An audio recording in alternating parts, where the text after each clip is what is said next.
¿Podría contarnos cómo está el ambiente en Teherán, especialmente durante las últimas 48 horas, ahora que toda la narrativa y el rompecabezas de la operación de intento de golpe de régimen se han esclarecido? Estoy seguro de que los servicios de inteligencia de todo Irán ya saben exactamente lo que ocurrió. Así que, por favor, denos una idea de la sensación que se vive sobre el terreno.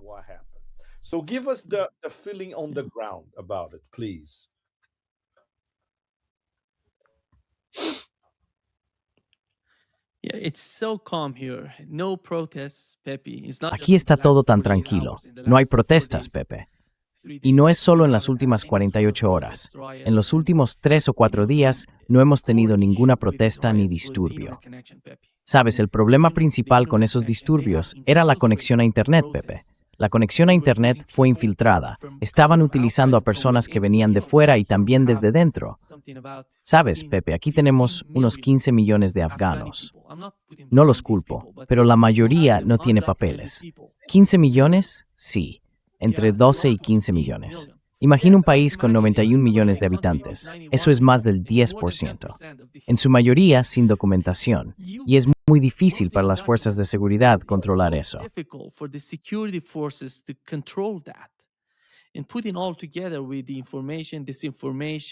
Juntándolo todo, la información, la desinformación, las noticias falsas, todo encaja. ¿Has visto esas protestas pacíficas? Durante los 2 primeros días, Pepe, no hubo violencia. Pensaban que el gobierno iba a reaccionar con dureza, a golpear a los manifestantes. Pero eso no ocurrió. Así que convirtieron las protestas en disturbios. Había personas entre los manifestantes que disparaban tanto contra la multitud como contra las fuerzas de seguridad. Para quienes conocen el Maidán y lo que ocurrió allí, es lo mismo otra vez. Se ve el mismo tipo de escenario repitiéndose aquí. You see the same sort of scenario happening here. But I can say that in the last, Pero puedo decir que en los últimos 4 días no ha pasado nada. Desde que se cortó la conexión a Internet, las protestas desaparecieron. Ya no las tenemos. La gente simplemente sigue con su vida y parece que no ha ocurrido nada.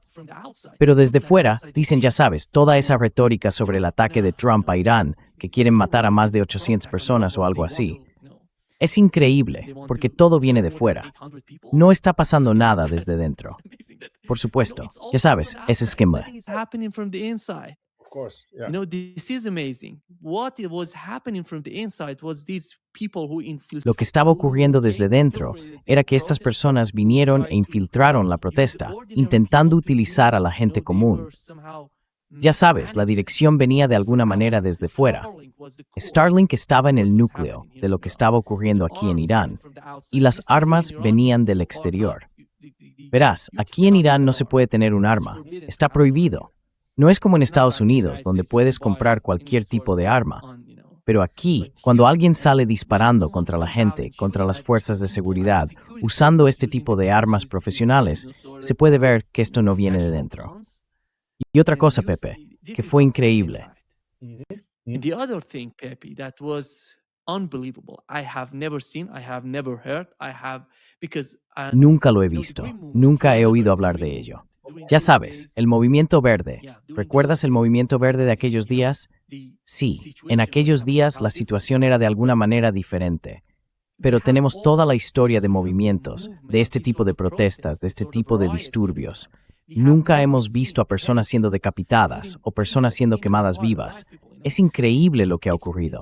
Decapitar a personas. Eso es algo que no puedo decir, no proviene de la sociedad iraní. No es una actitud propia de los iraníes. Viene de fuera. Es una actitud propia de Daesh. Nadie lo cree. Células del ISIS, por supuesto.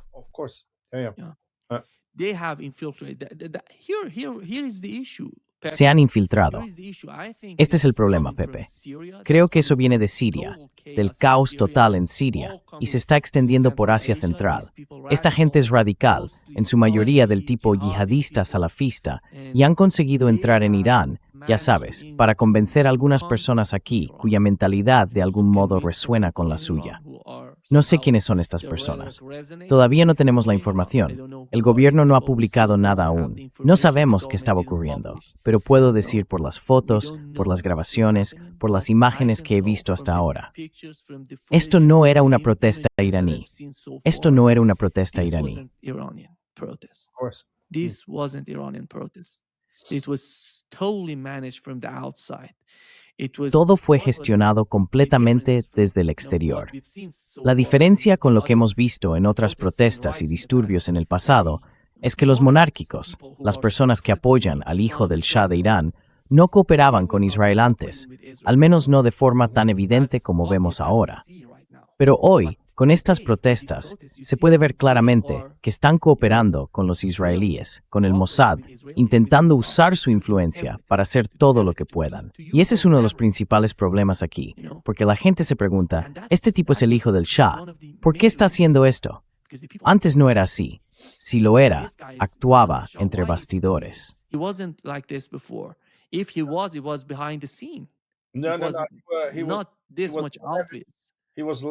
Antes no era tan evidente.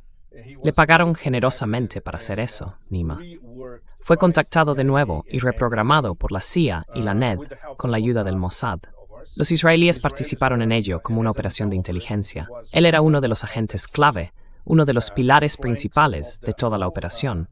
Con esta reactivación de Daesh, ISIS y las células infiltradas, especialmente en la parte oriental de Irán, a través de Afganistán. La gente cruza la frontera con facilidad.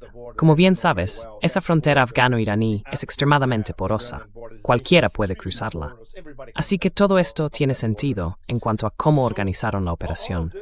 Y por supuesto, cuando empecé a mirar las imágenes, me vino inmediatamente a la mente una revolución de colores. Estuve en Hong Kong en 2019, exactamente el mismo modus operandi.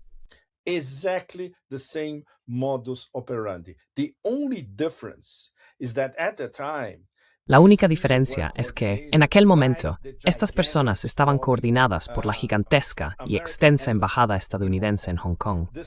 Esta vez es diferente, más fragmentado y difuso.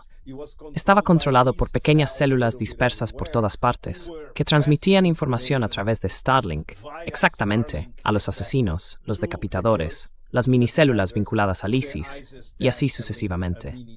Pero el modus operandi es el mismo que usaron en Hong Kong, que es una sociedad muy sofisticada. Y como Irán es mucho más grande y más fragmentado, fue incluso más fácil infiltrarlo.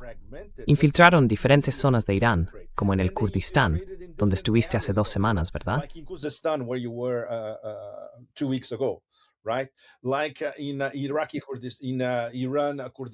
Como en el Kurdistán iraní, cerca de Irak.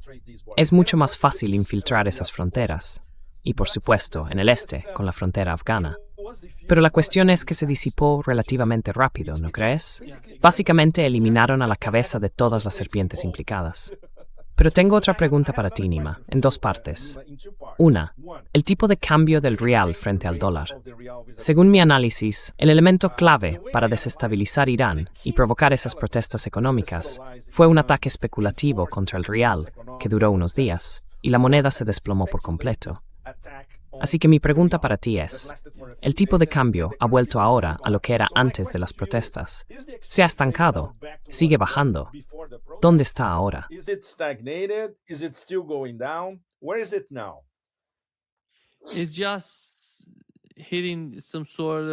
Está alcanzando una especie de, ya sabes, estancamiento. Porque ya sabes, no sube ni baja. Pero lo que el gobierno está intentando hacer, Pepe, han intentado, ya sabes, como mencionaste, no era algo que estuviera ocurriendo desde dentro, Pepe. No fue un cambio drástico en la actitud del gobierno, ni una escasez de un solo producto, ni siquiera de muchos productos. No fue eso. Fue una especie de propaganda, una clase de presión que venía de fuera. No sé cómo el gobierno puede estudiar lo que estaba ocurriendo, porque no sucedió de la noche a la mañana, Pepe. Pasó en un corto periodo de tiempo.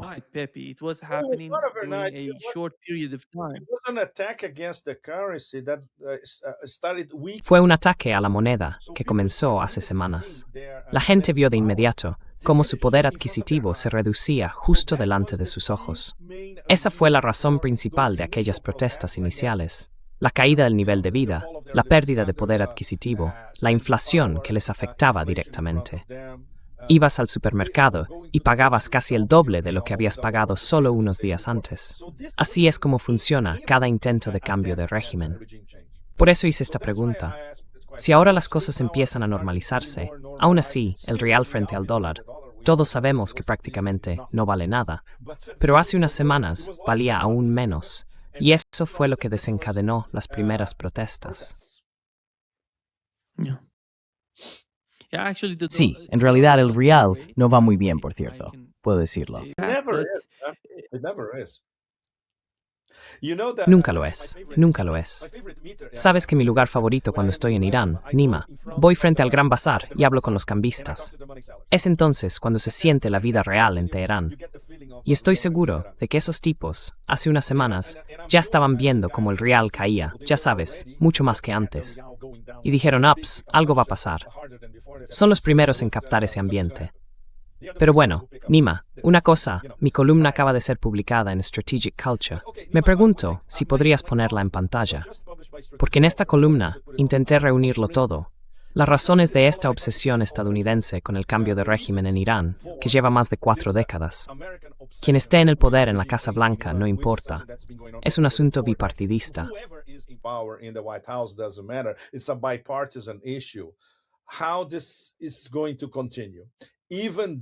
¿Cómo va a continuar esto? Aunque este intento actual de cambio de régimen haya fracasado por completo, seguirá adelante. Y por supuesto existe la posibilidad de otro ataque estúpido contra Irán, teniendo en cuenta que el portaaviones Abraham Lincoln acaba de cruzar el estrecho de Malaca, está en camino y podría llegar al mar de Omán y al Golfo Pérsico a finales de esta semana. Así que esto añadirá, digamos, una dosis extra de veneno en lo que respecta a Daniel Calígula en Mar-a-Lago y Washington intentando idear algo, pero también expliqué por qué no hubo un brazo que actuara técnicamente esta vez. Toda esa basura sobre los del Golfo, Arabia Saudí, Qatar y sobre todo Omán, ya sabes, descolgando el teléfono, llamando a la Casa Blanca y diciendo, no hagáis esto porque va a convertir el Golfo Pérsico en un anillo de fuego o va a provocar un efecto boomerang y todo eso. Ese no es el verdadero problema.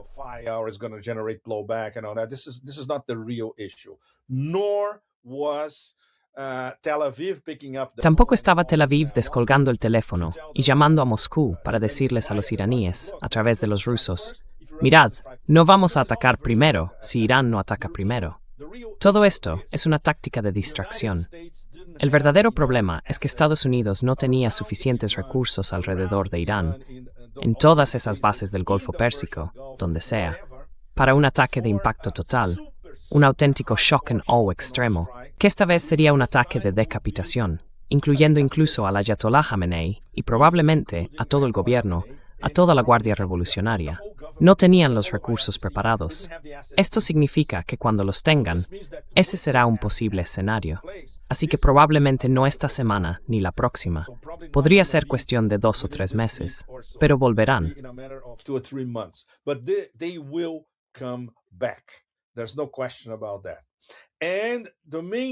No hay duda de eso. Y la razón principal es que me gustaría conocer tu opinión sobre eso en concreto.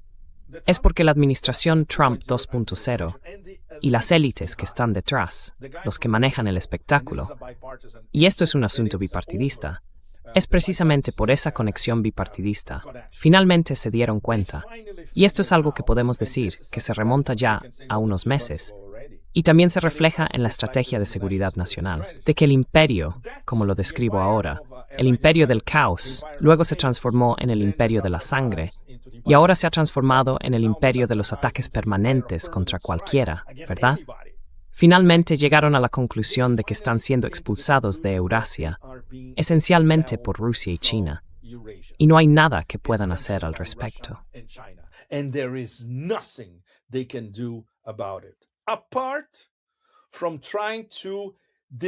Aparte de intentar desmembrar la unidad orgánica de Eurasia y su impulso hacia el establecimiento de un nuevo sistema multipolar y multinodal de relaciones internacionales, haciendo estallar los BRICS y la OCS desde dentro, ¿qué significa eso?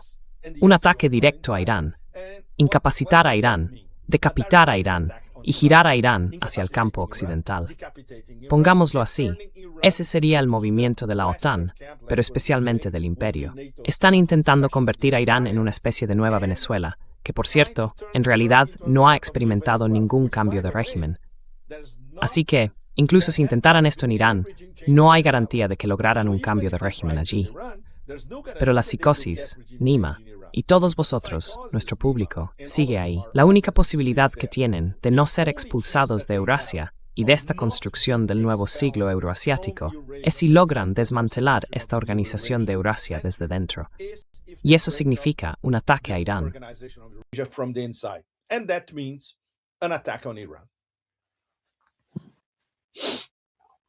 Yeah. Pepe, Sí, Pepe, ¿sabes qué es lo trágico de estar en Irán y ver lo que ha pasado? Que la gente criticaba al gobierno por sus decisiones, ya sabes, teniendo en cuenta la economía y las dificultades a las que se enfrentan. Pero fue trágico ver que no dejan que la gente, incluso con todos los problemas económicos, ejerza presión sobre el gobierno o tenga el derecho legítimo de pedir cambios en la política respecto a la economía de Irán. Cada vez que alguien dice algo, intentan arruinarlo todo. Ese es el problema. Mucha gente no lo entiende. Hay que estar en Irán para sentir cómo manipulan todo. No dejan que la gente ejerza su derecho a pedir o criticar al gobierno. Cada vez que ocurre una protesta, intentan convertirla en un disturbio.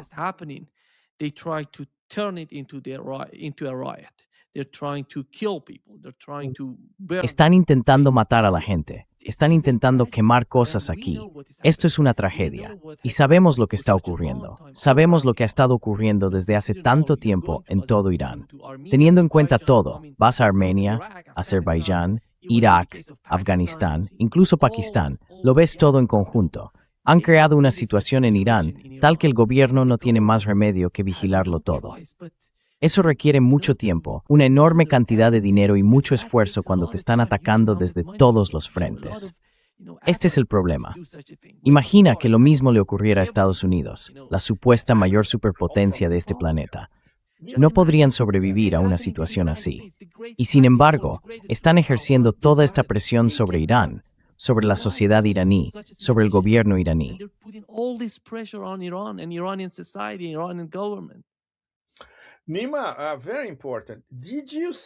Nima, una pregunta muy importante.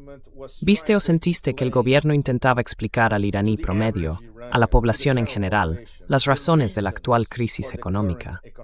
Hablaban, por ejemplo, de un ataque especulativo contra el real. Mencionaban esa máxima presión de las sanciones por todas partes. Intentaron explicar a la gente por qué, por ejemplo, el coste de la vida seguía subiendo sin parar.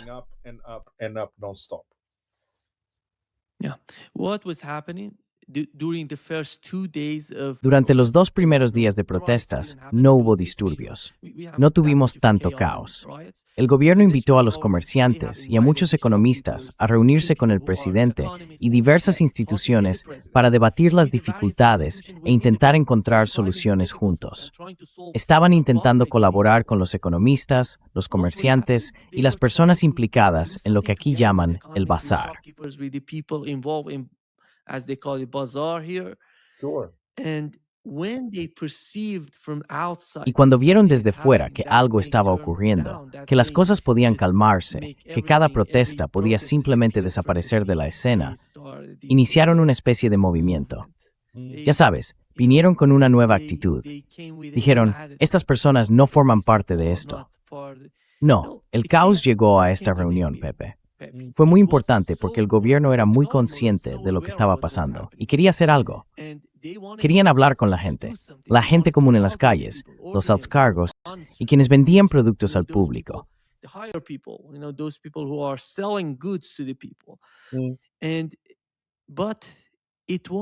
Pero fue una protesta planificada de antemano, Pepe. Todo estaba planeado. Estaban preparados para esto. Ellos saben, Pepe, en mi opinión, saben que no pueden derrotar a Irán militarmente. Tienen que crear un caos enorme, incluso con el ataque. El ataque estadounidense contra Irán fue una enorme maquinaria de propaganda para convencer a la gente de salir de nuevo, para provocar nuevo caos, nuevos disturbios. Todo giraba en torno a eso, porque cuando Donald Trump decía que iba a atacar, voy a atacar en las próximas 7 horas, 2 horas, básicamente estaba llamando a la gente a salir. Claro, Toma el control de las instituciones, toma el control del gobierno. Anota los nombres de esas personas en las fuerzas de seguridad. No se puede decir que Estados Unidos no lo supiera. Estaban todos detrás de este tipo de escenario. por supuesto, porque lo eran. Estaban preparados. Pero aún así, ya sabes, la gente salió a la calle. El día que se cortó Internet, la gente salió en masa en todas las principales ciudades de Irán. Salieron y dijeron, ya sabes, que estas protestas no tenían nada que ver con Irán. Y ese fue, ya sabes, el punto de inflexión para la estrategia de Estados Unidos aquí en Irán. A very tricky question, Nima. Una pregunta muy complicada, Nima. Bien, puede que te hayas topado con alguna información de inteligencia. Si puedes contárnosla, por supuesto. Pero, ¿dirías que la facción de Rouhani Zarif, que como todos sabemos, está estrechamente vinculada a facciones en Washington, D.C. y en Nueva York, estaba al tanto del plan de cambio de régimen? ¿Colaboraban con él o estaban completamente al margen? Or were they completely outside of the picture? There is no evidence. No hay pruebas, ningún dato que demuestre que Rouhani y Zarif estuvieran ayudando a esas protestas, por lo que yo he visto. No he visto nada de eso, Pepe. Sé que hay rumores. Circulan rumores, incluso que están detenidos, pero no pudimos confirmarlo con nadie. Sí.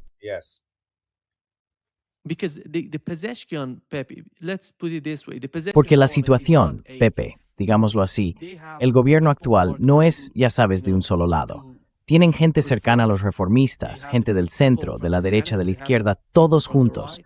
Es un gobierno formado por todos esos grupos. Pero si hubiera algo tan grande como lo que acabas de mencionar sobre Rouhani y Zarif, estaría por todo Internet. Yes, but I'm talking especially something made in the Especialmente algo hecho en la sombra, muy discreto, pero que incluya apoyo real e incluso información, algo que la gente del entorno de Rouhani y Zarif podría hacer, porque entienden cómo funciona la maquinaria del gobierno. Formaron parte del gobierno antes. Así que, por supuesto, por el momento, todos son solo rumores, pero están empezando a volverse un poco más insistentes que antes. ¿Lo ves? A little more insistent than before. You see?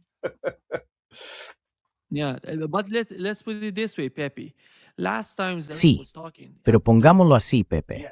La última vez que Zarif habló fue en Doha. Sí, viste su intervención. No era, ya sabes, el Zarif que negociaba el Hothe Poa. Incluso el Zarif que vimos cuando empezó este gobierno en los primeros días intentaba hacer lo mismo. Pero Zarif ha cambiado de opinión, Pepe, después de todo. Zarif lo entiende. Creo que conoce la realidad de lo que está ocurriendo ahora mismo, teniendo en cuenta la nueva realidad geopolítica de la región. Y ha tomado una decisión. Se nota claramente, porque la última vez que habló con la prensa fue en Doha. Y lo dijo alto y claro, siente que Irán ha decidido mirar hacia Oriente. Ya no se trata solo de Estados Unidos. Irán busca asociaciones, y Rusia y China se están mostrando como socios sinceros de Irán.